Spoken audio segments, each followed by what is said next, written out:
If you can, please turn in your Bibles to the book of Psalms, chapter 121.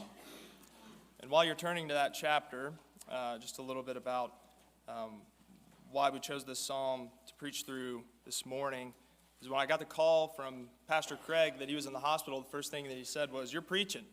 And I was like, "Oh, man, I do not have anything ready." And I thought to myself, well, I'll ask Lacey. She's usually great at picking texts, she's always ready.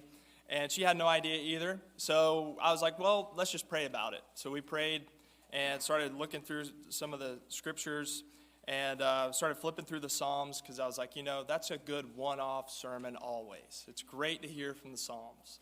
And we landed on this one, and when we read it together, and I thought, this is really a word in due season here for our congregation because there's a lot going on in our congregation. It's not just Pastor Craig is a big deal, he went down, but I've also heard of many others' sufferings. Family members in the hospital. Some of us, the whole families have gotten the flu. The Barfields aren't with us this morning because you could pray for them. Their whole family got the flu. So we're in a season where we're kind of in a moment of suffering in some ways, and there's probably a lot more that I haven't heard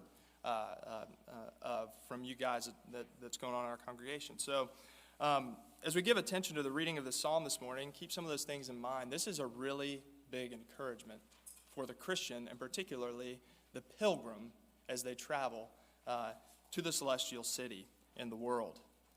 So beginning in verse 1, I lift up my eyes to the hills. From where does my help come? My help comes from the Lord, who made heaven and earth. He will not let your foot be moved. He who keeps you